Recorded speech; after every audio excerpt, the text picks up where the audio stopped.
Edifo ni asofo ni nyina nhira awurade o na me fie mpo ne mehu mo bone awurade asem. Na bishop prophet bit wa say masi ya na obete say ye wu Kenya aka kosi say prophet Badu Kobi no oye odi for bone. Bible say by their fruit you shall know them. Na no ntia part say prophet Badu Kobi sir.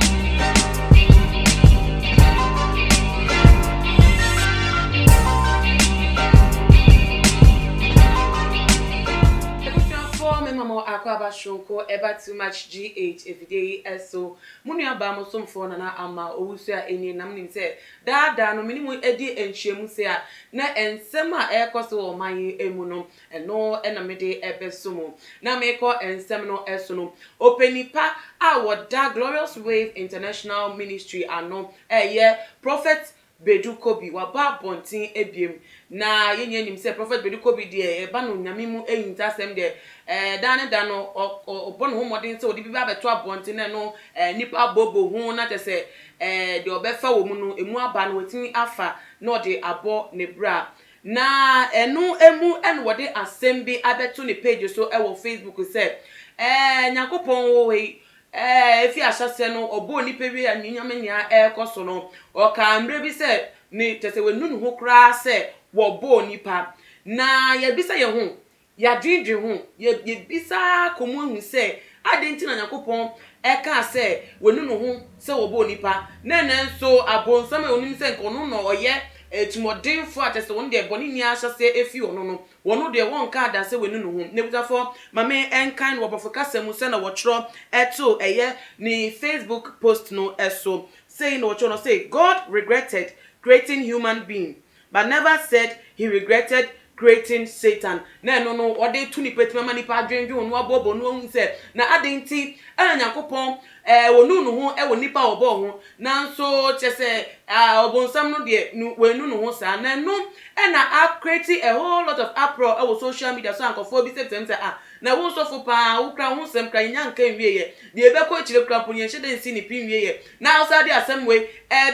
chese ebe tu da na wo de pa na wo pa kire enu nti asem ne de wo mu ni se emfa kwemu kra na busa fo mame ntwa mo bra me fa de ka ho no ento amoso fitiani asese ni din ene your friend say mechanic na prophet kum chacha ma sesa me YouTube no ba bia me hwe bia ma change afro ene maba too much GH hwe na prophet kum chacha me so me hwe ebuja for me tanso emamo akwa babiem odi for Bernard Esiam ena wote eye mensa nifa eso de be konkomo twetwe no eso prekope prophet Bernard Papa mo akwa bashonko Josu menu aba prophet Bernard live de on deja ho we wo quote anya life ya bro ma bre mum na so ministry ni ya bre prophet life de obo e one in town wo quote nya e feeling ye da yankopon ase wo quote nya jai me hwa na me blink wo mini so ye da yankopon ase ye yankopon ye bi na prophet we de met fast we de achi asa for many anti se obi aho ye de na me adom obi aho odem ye de wade ase na ye kono nkomo no so no wo ye odifo uhu nyame ehintasem oda ensema nyame yi chere oda edima wo mu aye komo mo no wo mu so hu de nyame epe a chere de ema mo na prophet Badu Kobi so enim so ono so yodifo ate so da asafo ano na wo de asem we abeto ho asem no uhu ni sei meda wase obapa meda too much GH TV crew for nyina se omo mo hwe chirichiri ne bencheye ade ba ko omu ni se asofo ni bi nsuro nyame o asofo ni bi nsuro nyame asofo ni bi se nyame suro pa ayasem on se okay kan 1 Timothy chapter 3 verse 1 eba Bible say answer dey be you as osofo odifo apostle prophet ye wo enuma bi a e wo se ehunu wo ho correct answer na ya appoint as a prophet as an evangelist pastor teacher as an apostle nsi ye nshedam pikini pastor akeke wo so what you say Bible say by their fruits you shall know them oma bra bo no omo ne ya omo wom udi be hunu wom so what you say and so because or your prophet at the end na kire say we your prophet and you different types of prophets so what you say you can apostles you different types of apostles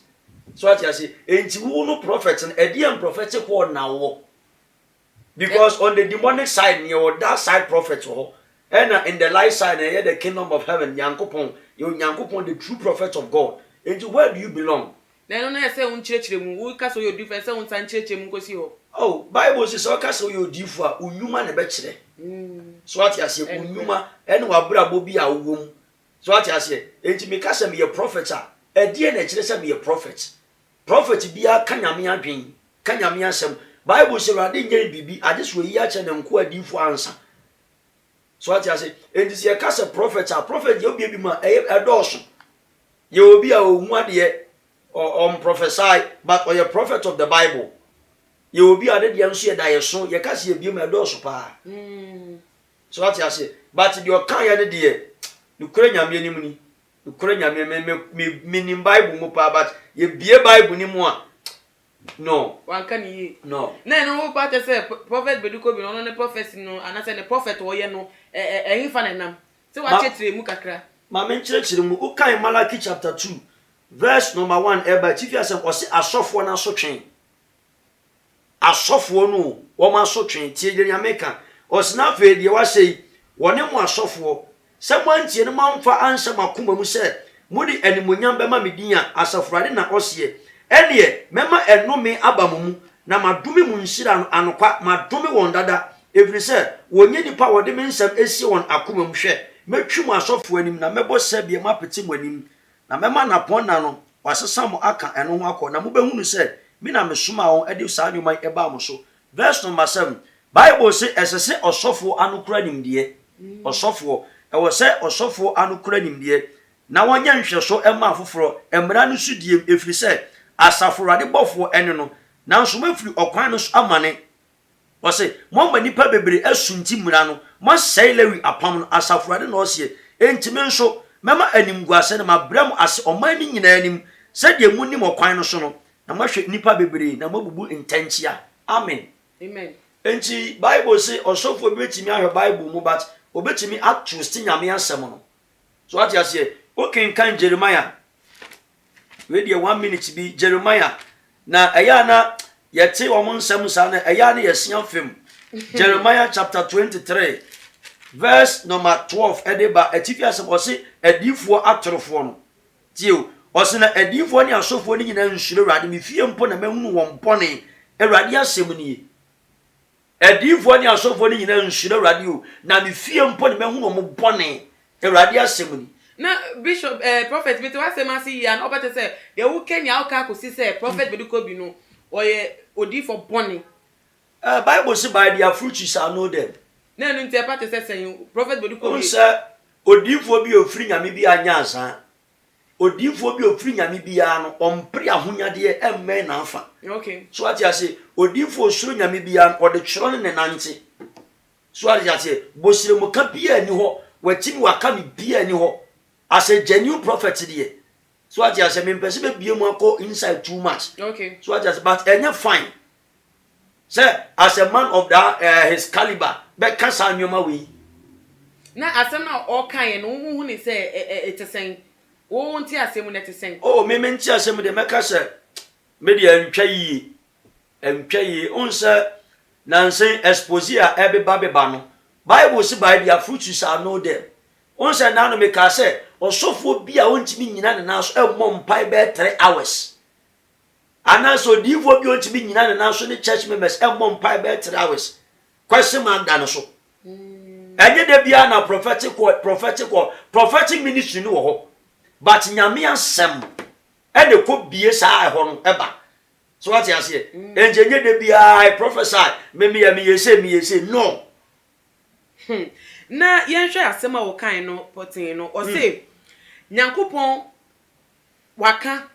si wonu no ho se wo bo nipa me kai se Noah ebra Noah breso ka so be se wiase no honom fan bi no ka se wonu no ho se wo bo nipa eba wiase na so ya hwe Bible ma hwe ahwe me de bi ama hwa kodu me hu be bi a Nyankopon akada se wonu no ho se wo bo bunsam eno na mbe se wo nsi ni piman se wo yodi fo no Nyankopon so no akasa da se obunsam wonu no ho so wabona na se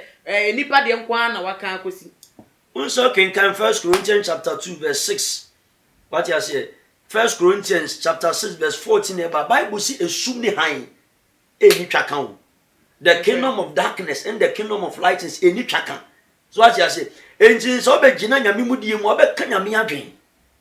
So what you ena nyame ade bi efiri no ba bia e ma nipa nkoso. Ade ntina ba be ka se nyame anu ne nso obo Satan. Okay, Ezekiel chapter 28 verse number 10 eba making kind kakra. Okay.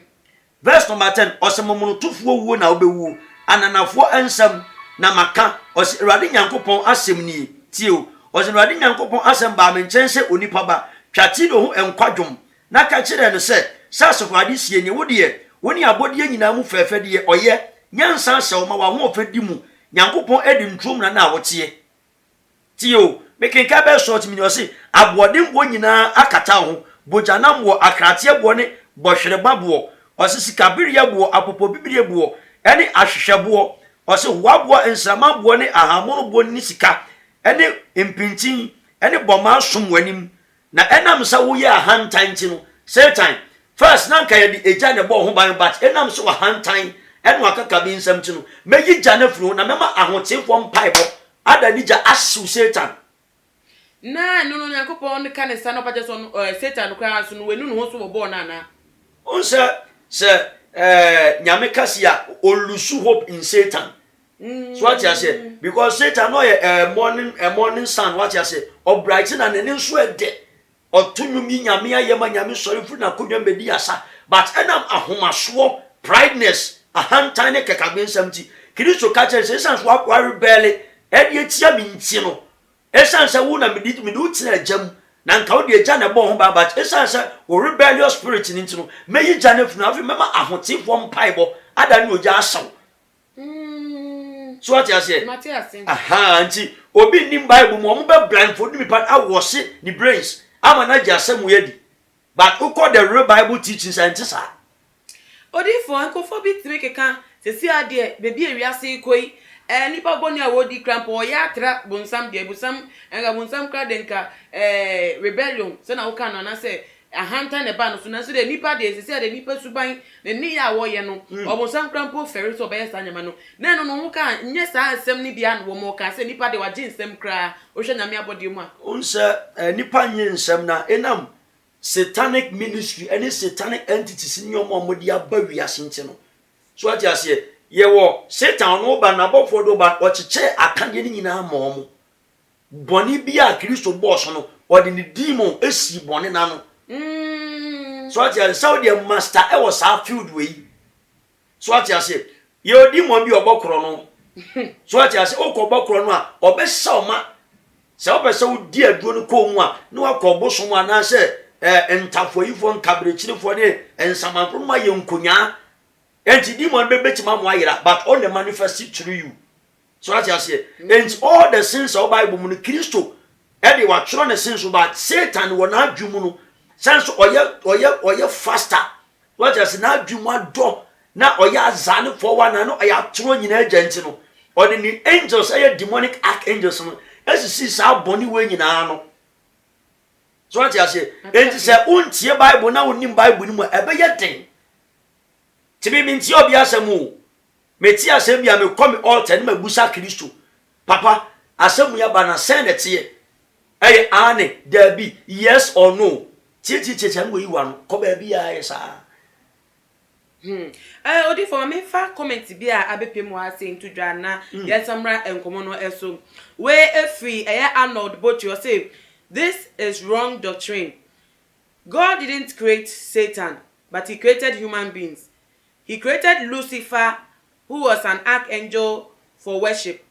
He turned himself to Satan. Mefa yesterday so edia wode about say, please don't come and destroy the little saints left for God. This doctrine you are bringing doesn't make sense. There is nothing deep of prophetic about what you are saying. Na mefa tu we pe ni ejina so dia kasem. Ye first comment na I say nya Nyankopon ene bo bunsam Nyankopon de obo Lucifer obofo a omo no nwom na ono a no sakra no ho bedane bunsam meka me te say wo boss asem no so o verse na meka be say Nyankopon so onim say obo nipa obo Adam Adam a so no oprema ne yere edada no ema te say ye edua na yesi mamu ndidi so no kodi so ma bone eba ye nti say tafum so ne bia na bonsam ye man ye ni feel soro ena nipa so ya nti adenti na Nyankopon eka disi so ka say nipa nko ade wenu no ho ade wa ye bi da ma asage nsem na obi so fra betin so ade na waka nipa ade aka ato abontin unse meda wano ase unse Nyankopon bo nipa na emfonso nipa ho so ati ase but Satan e wo no ankasa na adwen mu no ofa bibi ti se ebia mepese nyame abofo ni nyina eso me ti se Nyankopon so ati ase esan upon all the angels honor the master of all the angels so ati ase odi abofo ni nyina so but enam pride ahomaso ne wedi ya mepese me nso me ti se bo na ankasa so ati ase a chairman so o gina ni munyam de bia efri na body en nchen so ati ase enti no aya enipa du a medwinu a menti ase for me medwinu a menti ase se onipa beti medwinu aka sa ebusudie we ase nipa so se nipa so pese onye no so Nyankopon onipa bi okra pese nipa nkotokoto no nipa nsom no because bebi a wedu e wa abrabom no hu ni se we dru soro pa bebi a wedu die wona Nyankopon kra ti pen ayepe unsa Nyankopon so mfa nani monyam nani die mu bia o se Erade di nani monyam ema obi a na che so yin nyame bi o meni obi a nche ma ye yi okay meni obi a nche mani monyam but unya coach that way pe na kwa akoye ukwa akogina se chanfa no no so ati ase wo mu nyina ya mframa o within the realm so mu nyina ya mframa but ba ko otumi nche ba ko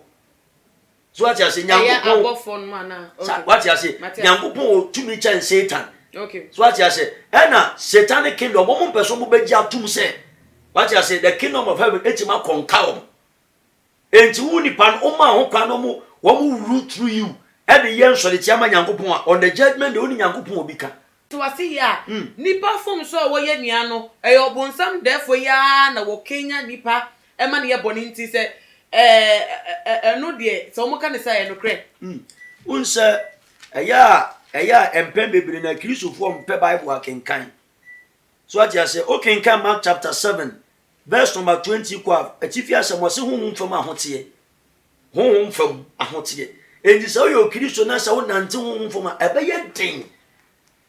so what you say Satan sabetimi account and now within the realms no o honte a o wasam tikere Bible say nante honhom endi se honte within the realms of the spiritual one kasano wasam tikere all the entities within the realms of omunyina your target obia de ne de beba ma making kan kakra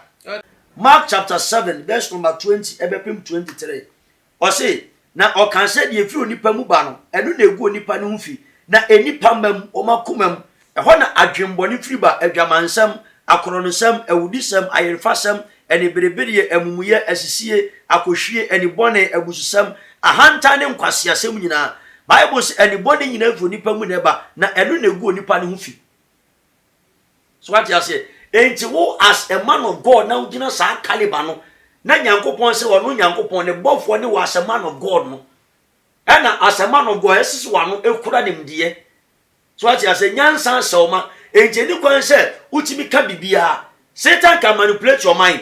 obetima manipulate o wadwinsia ena ye wo demon bi o ha ho akonwa atimi demon na konwa atimi otimi compressing wana eketekete se mensase no dia ba besi wa adwen ho o peja akonya no mo ane ketekete besi wa adwen ho o de ba besi wa adwen ho sei a we ni timi hu so de si wa adwen ho but o wa bun se wa adwen ebo pa ebo ntem obi o wa na ne nansia ye nwunwu obi wa ne nsa ebi wa ne nsa free ai se fifire at a time o wa na bibi so just but unanti honhom a enye bibia na wote a wo de ba betina bedwam enye bibia na wote a be ka bebu se rade ma chi ni bi na efruwa na na prophet de okay de na ojina so aka say prophet Badu Kobi we misa nsem ni mu anse na ode beto abonten onse meka ne sesa wa musa because obusa efru awrade a Satan betima da ne ho se han bofo but na mfru awrade Me sometimes one of the that was last man na me ne me reach obon komo. Yet wa na me so ne ntem na me kofa me Bible. Na me be to me sere so.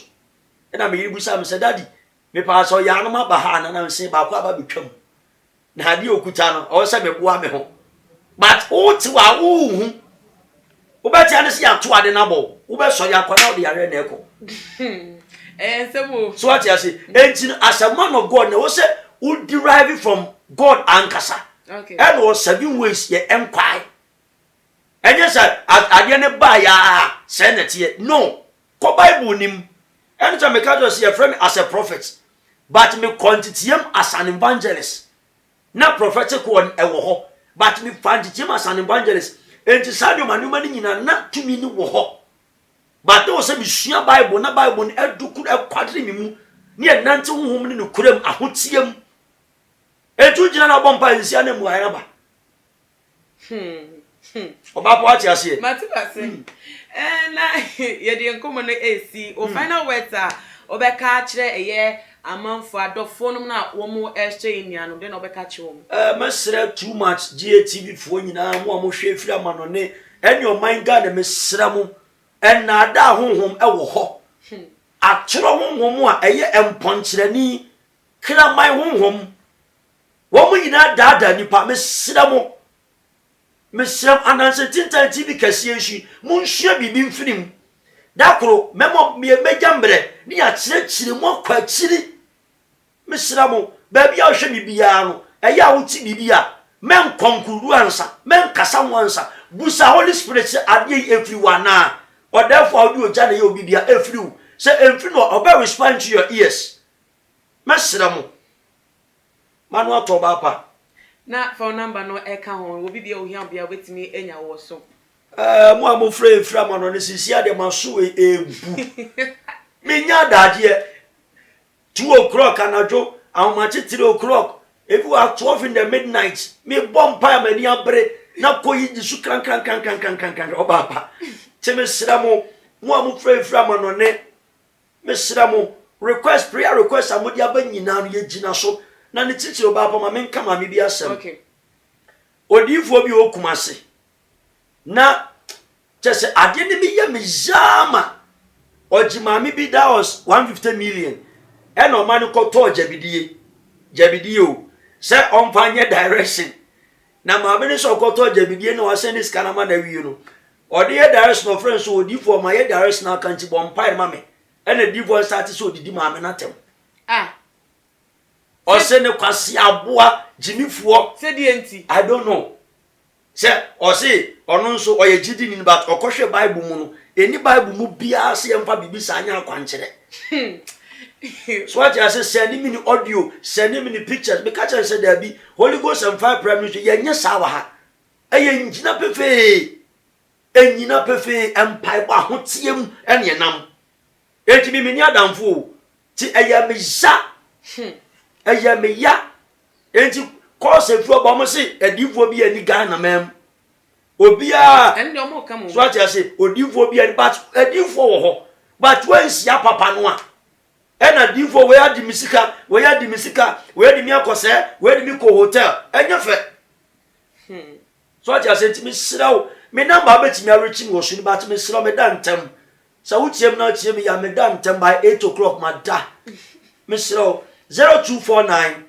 631-876 0249-631-87 and answer 0203851633 0203851633 Mr. Muhunu papa na muhunu bon enche Emmanuel Obabio Obabe fa hotefo manual to nanu ato ampa ebusafo ensema uke omok akchese odifo kan nia obetimi afemu aba na biem so ahye e de amadofo obi bia obe ono no so enyemu aba e de afa na adwentwe bia so wo fa yen komotwetwen so no obetimi e de ato ye comment section hono no no follow yen e wo ye IG page @gh_. Midin de na ama owusa me ne prophet Bernard Esiam a woda asafanidin e de Holy Ghost Fire and Prayer Ministry ano ene ne ye twetwe enkomo nyame yen adoma ye besan edi nhemu biem makramo